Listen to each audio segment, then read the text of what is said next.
ಕೇಂದ್ರ ಸಚಿವ ಜ್ಯೋತಿರಾದಿತ್ಯ ಸಿಂಧಿಯಾ ಅವರ ಭಾಷಣ ಸೋಷಿಯಲ್ ಮೀಡಿಯಾದಲ್ಲಿ ಚರ್ಚೆ ಆಗ್ತಾ ಇದೆ. ಅವರು ಮೊದಲೇ ಅವಿವೇಕಿಯಾಗಿದ್ರು ಅಥವಾ ಬಿಜೆಪಿಗೆ ಹೋದ್ಮೇಲೆ ಅವಿವೇಕಿ ಆದ್ರು ಅಂತ ಜನರು ಟ್ರೋಲ್ ಮಾಡ್ತಾ ಇದ್ದಾರೆ. ಈ ಪ್ರಶ್ನೆ ಕೇಳೋದಕ್ಕೆ ಒಂದು ಕಾರಣ ಇದೆ. ಮಧ್ಯಪ್ರದೇಶದ ಶಿವಪುರಿಯಲ್ಲಿ ನಡೆದ ಕಾರ್ಯಕ್ರಮದಲ್ಲಿ ಮಾತಾಡ್ತಾ ನಾನು ಕಾರಲ್ಲಿ ಎಸಿ ಬಳಸೋದಿಲ್ಲ ಎಂದು ಜ್ಯೋತಿರಾದಿತ್ಯ ಸಿಂಧಿಯಾ ಹೇಳಿದ್ದಾರೆ. ಎಸಿ ವಾತಾವರಣದಲ್ಲಿ ನಾನು ಕುಳಿತುಕೊಳ್ಳುವುದಿಲ್ಲ ಎಂದು ಅವರು ಹೇಳಿದ್ದಾರೆ. ಹಾಗಿದ್ರೆ 51-52 ಡಿಗ್ರಿ ಸೆಲ್ಸಿಯಸ್ ಬಿಸಿನಲ್ಲಿ ಏನ್ ಮಾಡ್ತೀರಿ ಎಂಬ ಪ್ರಶ್ನೆ ಇರಬಹುದು. ನನ್ನದು ಚಂಬಲ್ ಚರ್ಮ ಎಂದು ಹೇಳ್ತಾರೆ. ಕಿಸೆಯಲ್ಲಿ ಈರುಳ್ಳಿ ಇಟ್ಕೊಳ್ಳಿ, ಏನೂ ಆಗೋದಿಲ್ಲ, ತಲೆಗೆ ಪಟ್ಟಿ ಕಟ್ಕೊಳ್ಳಿ ಮತ್ತು ದೇವರ ಹೆಸರು ಹೇಳಿ ಎಂದು ಅವರು ಜನರಿಗೆ ಸಲಹೆ ನೀಡುತ್ತಾರೆ. ಬಿಸಿಲಿನಿಂದ ತಡೆಯುವುದಕ್ಕೆ ಕಿಸೆಯಲ್ಲಿ ಈರುಳ್ಳಿಯನ್ನ ಇಟ್ಕೊಳ್ಳಿ ಎಂದು ಅವರು ಹೇಳಿದ್ದಾರೆ. ಎಲ್ಲ ಸಂದರ್ಭದಲ್ಲಿ ನೆರೆದ ಜನರು ಕೂಡ ಭಾರಿ ಚಪ್ಪಾಳೆ ತಟ್ಟಿದ್ದಾರೆ. और दूसरी बात बताऊं, मैं थोड़ा जवान दिखता हूं पर मेरी आत्मा बड़ी बूढ़ी है. पॉकेट में प्याज ले जाओ, कुछ नहीं होने वाला तुमको. आधुनिक युग में सभी डब्बे लेके घूम रहे हैं. संचार मंत्री प्याज लेके घूम रहे हैं. पुरानी चीजें हैं और जैसे आयुर्वेद अब आगे बढ़ रहा है, वैसे ये चीजों को भी हमें नहीं भूलनी चाहिए. जून के माह में 51 डिग्री भी होगा तो सिर के ऊपर पट्टा लगाओ, पॉकेट में प्याज डालो, भगवान का नाम, अरे दादा दादा के पॉकेट में भी प्याज डालो. देखो, यही तो हुई बात. ಈ ಭಾಷಣವನ್ನ ಆಲಿಸಿದ ಸೋಷಿಯಲ್ ಮೀಡಿಯಾ ಬಳಕೆದಾರರು ಉದ್ದಕ್ಕೂ ಟ್ರೋಲ್ ಮಾಡ್ತಾ ಇದ್ದಾರೆ.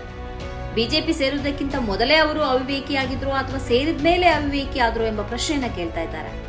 ಹಾಗಿದ್ರೆ ಅವರು ಹಳೆ ಮಾದರಿಯ ಮಾರುತಿ 800 ಕಾರಲ್ಲಿ ಪ್ರಯಾಣಿಸುತ್ತಿದ್ದಾರಾ ಎಂಬ ಪ್ರಶ್ನೆಯನ್ನ ಜನರು ಕೇಳ್ತಾ ಇದ್ದಾರೆ. ಅವರು ಫಾರ್ಚುನರ್ ಅಥವಾ ಇನ್ನಿತರ ಆಧುನಿಕ ಕಾರನ್ನ ಬಳಸ್ತಾ ಇರಬಹುದು, ಆದರೆ ಭಾಷಣದಲ್ಲಿ ಜನರನ್ನ ಮರಳುಗೊಳಿಸುತ್ತಿದ್ದಾರೆ ಎಂದು ಸೋಷಿಯಲ್ ಮೀಡಿಯಾ ಬಳಕೆದಾರರು ಹೇಳ್ತಿದ್ದಾರೆ. ಬಿಜೆಪಿ ವಾಷಿಂಗ್ ಮೆಷಿನ್ ನಲ್ಲಿ ಶುದ್ಧವಾಗುವುದಕ್ಕಿಂತ ಮೊದಲು ಅವರು ವೈಜ್ಞಾನಿಕವಾಗಿ ಆಲೋಚಿಸುತ್ತಿದ್ದರು. ಈ ಬಗೆಯಲ್ಲಿ ಜನರನ್ನ ಯಾಮರಿಸ್ತಾ ಇರಲಿಲ್ಲ. ಆದರೆ ಬಿಜೆಪಿ ಎಂಬ ವಾಷಿಂಗ್ ಮೆಷಿನ್ ನಲ್ಲಿ ಶುದ್ಧವಾದ ಬಳಿಕ ಇದೀಗ ಮೆದುಳು ತೊಳೆದುಕೊಂಡವರಂತೆ ಮಾತಾಡ್ತಾ ಇದ್ದಾರೆ. ಜನರಲ್ಲಿ ವೈಜ್ಞಾನಿಕ ಭಾವನೆಯನ್ನ ಬಿತ್ತಬೇಕಾದ ಸಚಿವರು ಈರುಳ್ಳಿ ಕಿಸೆಯಲ್ಲಿ ಇಟ್ಕೊಂಡು ಬಿಸಿಲಿನಿಂದ ಹೊರಬನ್ನಿ ಎಂದು ಹೇಳ್ತಿದ್ದಾರೆ ಎಂದು ಜನರು ಆಡಿಕೊಂಡಿದ್ದಾರೆ. ಈರುಳ್ಳಿಯನ್ನ ಕಿಸೆಯಲ್ಲಿ ಇಟ್ಕೊಂಡ್ರೆ ಬಿಸಿಲಿನಿಂದ ರಕ್ಷಣೆ ಹೊಂದಬಹುದು ಎಂದು ವೈಜ್ಞಾನಿಕವಾಗಿ ಎಲ್ಲೂ ಪ್ರೂವ್ ಆಗಿಲ್ಲ.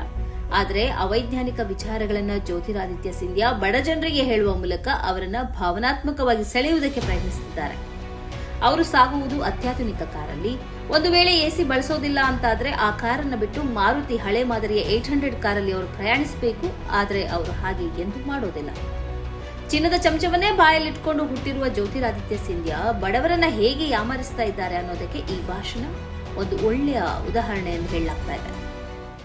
ಈ ಕಾರ್ಯಕ್ರಮದ ಪ್ರಾಯೋಜಕರು ಗಡಿಯಾರ್ ಗ್ರೂಪ್ ಆಫ್ ಕಂಪನೀಸ್,